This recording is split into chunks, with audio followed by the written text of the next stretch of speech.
Good morning students, मैं आपका English teacher Amit Chaudhary. कल हमने क्लास 9th की एनसीईआरटी की बुक बी हाइव का lesson number 2 the sound of music की पहली कहानी Evelyn Glennie listens to sound without hearing it start की थी और इसको हमने आधा पढ़ा था, जिसमें हमने ये पढ़ा था कि एवलिन ग्लेनी एक ऐसी बच्ची जो कि 11 वर्ष की उम्र तक आते आते अपनी सुनने की क्षमता खो देती है।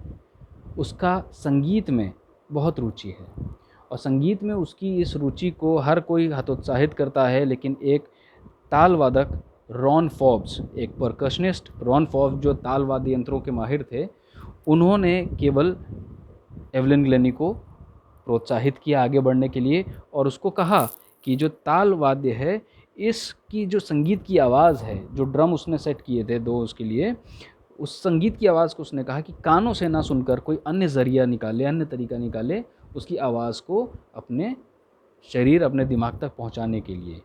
तो एवलिन ग्लेनी ने उसकी बात को, उसकी इस एक्सरसाइज को स्वीकार किया और ये पाया कि वो अपने शरीर के भिन्न भिन्न भागों से वो संगीत की जो वाइब्रेशंस है उसको वो सुन सकती थी।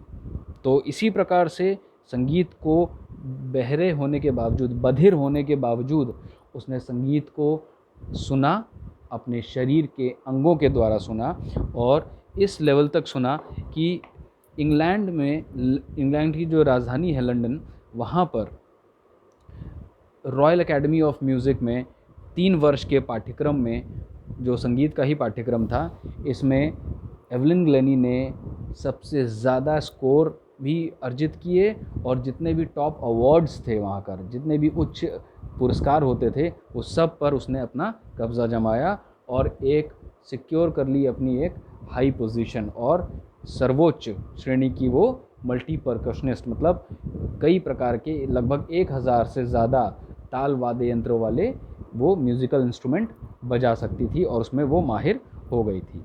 आइए कहानी को हम आगे बढ़ाते हैं। It is intriguing to watch Evelyn function so effortlessly without hearing.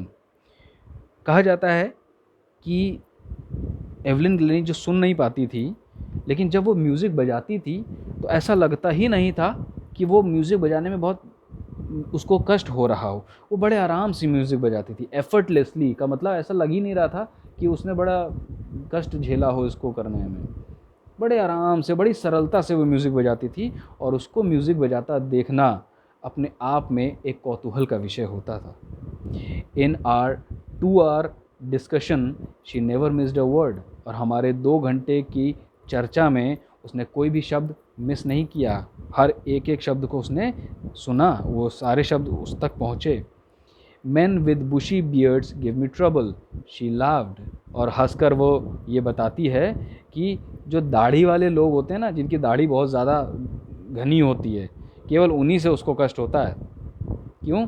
It is not just watching the lips, it is the whole face, especially the eyes। और वो ये कहती है कि जब कोई व्यक्ति बात करता है तो केवल उसके होंठ को ही नहीं देखा जाता, उसके पूरे चेहरे को देखा जाता है और ख़ास तौर से उसकी आँखों को देखा जाता है, जहाँ से भाव भंगिमाएँ पहचानी जा सकें, और वो इसी प्रकार से उनको सुनती थी। तो दाढ़ी वाले जो लोग होते थे उसको समझने में उसको थोड़ा कष्ट होता था। She speaks flawlessly with A Scottish lilt, और वो क्योंकि स्कॉटलैंड की थी इसलिए स्कॉट के लहजे में बिना अटके, बिना किसी गलती के बहुत अच्छे से बोलती थी। फ्लॉलेस का मतलब होता है जहाँ पर कोई भी गलती ना हो, तो वो बोलने में किसी भी प्रकार की कोई गलती नहीं करती थी। My speech is clear because I could hair till I was 11, she says. और उसने कहा, वो कहती है कि मेरी जो बोलने की क्षमता है, जो मेरी भाषा है, वो एकदम स्पष्ट है। मैं एकदम स्पष्ट बोल सकती हूँ क्योंकि मैं 11 साल तक सुन भी लेती थी। तो 11 साल तक तो बच्चा बोल भी सकता है आराम से, तो बोलना इसीलिए उसको बहुत अच्छे से आता है, वो बोलती बहुत स्पष्ट है। But that doesn't explain how she manage to learn French and master basic Japanese. लेकिन फिर भी इस चीज़ को समझना अभी भी बहुत कठिन है कि 11 साल की उम्र के बाद जब उसकी सुनने की क्षमता चली गई, तब भी उसने फ्रेंच भाषा और जापानीज़ भाषा कैसे सीख ली। 11 साल तक तो वो बोल सकती थी, सुन सकती थी, लेकिन 11 साल तक कोई दूसरी देश की भाषा को सीख पाना बहुत मुश्किल होता है, बहुत असंभव सी बात होती है। नॉर्मली व्यक्ति अपनी ही देश की भाषा को उस समय तक पूरी तरह से नहीं जान पाता है। लेकिन जब वो बधिर हो चुकी थी उसके बाद भी फ्रेंच और जापानीज़ उन्होंने सीख लिया, इस बात का व्याख्या करना बड़ी मुश्किल है। यहाँ पर आप एक चित्र देख रहे हैं, ये एवलिन ग्लेनी का ही चित्र है जो कि बजा रही हैं ज़ाइलोफ़ोन, और इनकी उंगलियों में आप देखें यहाँ पर स्टिक्स अटकी हैं, ये स्टिक्स इन्होंने पकड़ रखी हैं, इसी स्टिक्स से बजाया जाता है एक ज़ाइलोफ़ोन। तो ये इसी प्रकार से ये इस ताल वाद्य यंत्र में माहिर हो गई थी। As for music, she explains, it pours in through every part of my body. और वो कहती है कि जहाँ तक संगीत का सवाल है, संगीत मेरे शरीर के हर अंग में प्रवेश करता है, हर अंग में। It tingles in the skin, my cheekbones and even in my hair. वो कहती है कि जो संगीत है वो मेरे स्किन, मतलब मेरा जो स्किन है, चमड़ी जो है उसमें भी, और मेरे चीक बोन्स, आपकी आँखों के नीचे जो गाल की हड्डी होती है इसको कहते हैं चीक बोन्स, और इवन इन माई हेयर, और मेरे बालों में भी तरंगे उत्पन्न करता है, लहरें उत्पन्न करता है, वाइब्रेट करता है।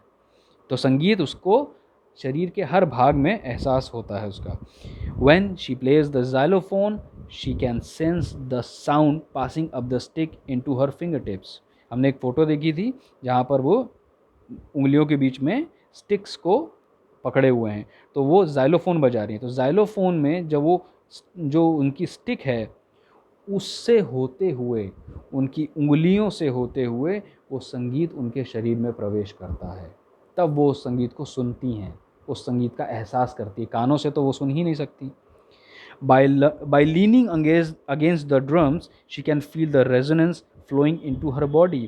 और जब वो ड्रम बजाती हैं तो ड्रम के ऊपर झुकती हैं तो उसकी जो झंझनाहट है, उसकी जो गुंजन है, उसका जो वाइब्रेशन है वो अपने शरीर में एहसास कर पाती हैं। On a wooden platform, she removes her shoes so that the vibrations pass through her bare feet and up her legs. और जब वो किसी ऐसी जगह पर परफॉर्म करती हैं जहाँ पर ज़मीन जो है वो वुडन प्लेटफॉर्म की बनी है, वुडन मतलब लकड़ी का बना रखा है स्टेज, तो वो अपने वहाँ पर जूतों को निकाल देती है अपने पैरों से, ताकि वो जो भी संगीत वाद्य यंत्र बजा रही है उसकी जो वाइब्रेशन है, उसकी जो कंपन है, वो अपने नंगे पैरों से अपने शरीर में उसका एहसास कर सके, क्योंकि सुन नहीं सकती है, वो शरीर के भिन्न भिन्न अंगों के द्वारा ही इनका एहसास करती है। Not surprisingly, Evelyn delights her audiences. और इसमें कोई आश्चर्य की बात नहीं है कि एवलिन जो है अपने संगीत से अपने जो श्रोता हैं उनको आनंदमय करती है। इन 1991 she was presented with the royal Philharmonic societies prestigious soloist of the year award. एक संगीत की सोसाइटी है, संगीत की एक संस्था है, royal Philharmonic society.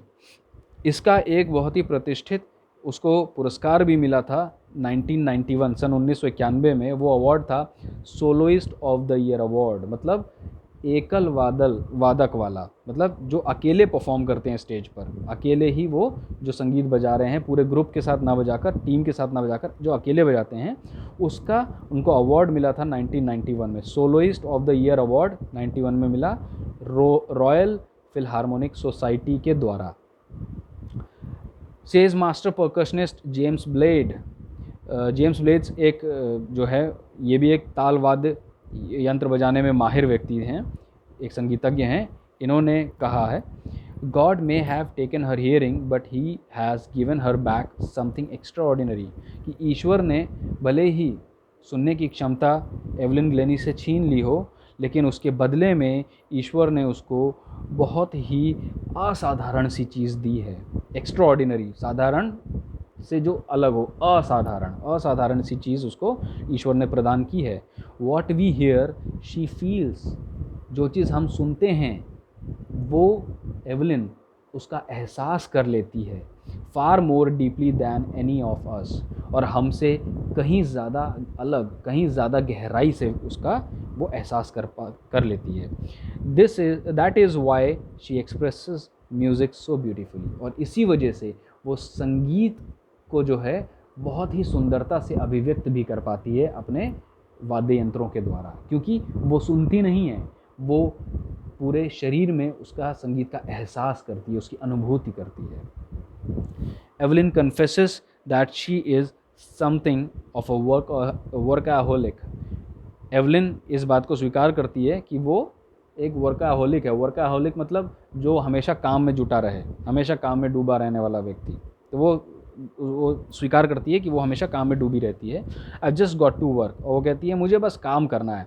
Often harder than classical musicians, इससे जो शास्त्रीय संगीतकार होते हैं उनसे भी ज़्यादा वो काम करना चाहती है। But the rewards are enormous, और क्यों ना हो, क्योंकि उसके जो रिवॉर्ड्स हैं, उसके जो पुरस्कार हैं वो भी बहुत अधिक हैं, वो भी बहुत ऊंचे लेवल के हैं। Apart from the regular concerts, Evelyn also gives free concerts in prisons and hospitals. और उसके जो रेगुलर कंसर्ट होते थे, कंसर्ट मतलब संगीत के जो प्रदर्शन होते थे, स्टेज शो वगैरह वो करती थी, अन्य सोसाइटीज़ में, अन्य इंस्टीट्यूशन में शोज़ करती थी। उसके अलावा वो क्या करती थी, उसके अलावा वो प्रिजन्स मतलब जेल और हॉस्पिटल्स में फ्री कंसर्ट करती थी। उसके कोई पैसे वगैरह वो चार्ज नहीं करती थी, वो फ्री कंसर्ट करती थी जेल और हॉस्पिटल के लोगों के लिए। She also gives high priority to classes for young musicians. और वो जो म्यूजिशियंस उस समय होते थे, जो महत्वाकांक्षी होते थे, जो म्यूजिशियन बनने की राह पर होते थे, सीखने वाले होते थे, उन लोगों को, उन बच्चों को भी उच्च प्राथमिकता देती थी उनको सिखाने में। सोचिए, सिखाती भी थी वो। Anne Richelin of the Beethoven Fund for Deaf Children says she is a shining inspiration for deaf children. They see that there is nowhere that they cannot go. Ann Richlin एक महिला है Beethoven fund for deaf children के लिए। Beethoven नाम से मैं आपको थोड़ा सा जानकारी दे दूं कि दुनिया का जो पहला संगीतकार हुआ उसको बीथोवन, उसका नाम बीथोवन था। ऐसा मैंने पढ़ा है कि बीथोवन जो है दुनिया के पहले संगीतकार थे, और वो स्वयं वो भी बधिर थे, वो भी सुन नहीं सकते थे। सोचिए, संगीतकार वो भी सुन नहीं सकता था, बीथोवन दुनिया का पहला संगीतकार। तो उसके नाम का एक फ़ंड बना है जो कि बधिर बच्चों के लिए चलता है, Beethoven fund for deaf children, जो डेफ चिल्ड्रन, बधिर लोगों के लिए, बधिर बच्चों की सहायता करता है। उसमें उस संस्था की एक महिला थी एन रिचलिन, उसने इसके बारे में कहा कि she is a shining inspiration for deaf children, कि बधिर बच्चों के लिए ये एक जगमगाती हुई प्रेरणा है। कौन? Evelyn Glennie. They see that there is nowhere that they can not go, और वो जानते हैं कि उनके लिए जाने के लिए कोई अन्य जगह नहीं है, वो कहीं और कुछ नहीं कर सकते। तो उनके ऐसे बच्चों के लिए जो बधिर हो चुके हैं, जो सुन नहीं सकते, उनके लिए एक जगमगाती हुई सी प्रेरणा है Evelyn Glennie. Evelyn Glennie has already accomplished more than most people twice her age. और एवलिन ग्लेनी जिस उम्र में सफल हो चुकी थी, उसने इतना सब कुछ हासिल कर लिया था जीवन में कि उसकी उम्र के दुगने लोग भी उतना कुछ हासिल नहीं कर पाए थे उसकी लगन से। She has brought percussion to the front of the orchestra and demonstrated that it can be very moving। और उसने जो percussion था, मतलब ताल वाद्य यंत्र, उसको ऑर्केस्ट्रा में वो और आगे लेकर आई। अब तक तो ताल वाद्य यंत्र पीछे होते थे, सिंगर वगैरह को ज़्यादा नाम मिलता था, ख्याति प्राप्त होती थी, लेकिन वो परकशन जो ताल वाद्य यंत्र था उसको सामने लेकर आई, उसको फ्रंट पे लेकर आई, और उसने ये डेमोन्स्ट्रेट भी किया, ये करके भी दिखाया कि जो ताल वाद्य यंत्र हैं ये आपके हृदय को छू सकते हैं। मूविंग का मतलब आपके हृदय में उतर सकते हैं, आपको आनंदित कर सकते हैं, परम आनंदित कर सकते हैं। She has given inspiration to those who are handicapped, people who look to her and say if she can do it I can. और वो एक प्रेरणा स्रोत थी ऐसे लोगों के लिए जो हैंडीकैप थे, मतलब जो डिसेबल थे, जो किसी न किसी रूप में विकलांग थे, उनको वो एक प्रेरणा प्रदान करती थी। और लोग जब उसको देखते थे एवलिन ग्लेनी को, तो वो कहते थे if she can do it I can, कि अगर ये लड़की कर सकती है तो मैं भी कर सकता हूँ। अगर ये लड़की बिना सुने संगीत बना सकती है तो मैं तो सुन रहा हूँ, मेरे पास तो सब कुछ है, तो हम भी ये सब काम कर सकते हैं, केवल लगन और मेहनत चाहिए। And not the least she has given enormous pleasure to millions. और ये बात कहना भी यहाँ बहुत ज़रूरी है कि उसने लाखों करोड़ों लोगों को अपने संगीत से आनंदित किया है, अपने संगीत से आनंद पहुँचाया है उनको। तो एक ऐसी लड़की की कहानी, यहाँ आपका पाठ समाप्त हो जाता है। एक ऐसी लड़की की कहानी जो स्वयं सुन नहीं सकती, लेकिन संगीत में इतनी रुचि रखती है और कड़ी मेहनत करती है, और सही मार्गदर्शन जब उसको मिलता है तो वो ऊंचाइयां छू जाती है। एक ऐसी लड़की जो सुन नहीं सकती, वो कई ताल वाद्य यंत्र, 1000 से ज़्यादा ताल वाद्य यंत्र बजा भी लेती है, उसको सिखा भी देती है, और लोगों को आनंदित भी करती है और लोगों को प्रेरणा भी देती है। तो इस कहानी का यही तात्पर्य है कि भले ही जीवन में कुछ ना कुछ परेशानियां आएँ, लेकिन हमें हमेशा उनसे लड़ते रहना चाहिए, और कोई ना कोई ज़रिया हमें ज़रूर खोजना चाहिए अपने उसी असफलता को सफलता की सीढ़ी बनाने का, और तभी हम आगे जीवन में हमेशा सफल हो सकते हैं। सबके चैलेंजेस अलग अलग होते हैं, और एवलिन ग्लेनी के भी चैलेंजेस अलग थे, हम सबके चैलेंजेस अलग होते हैं। सबको हमको अपने इन चैलेंजेस को जीतना होता है, ओवरकम करना होता है, और लाइफ में आगे बढ़ना होता है। इस वीडियो को बार बार देखिए और पाठ को समझने का प्रयास कीजिए।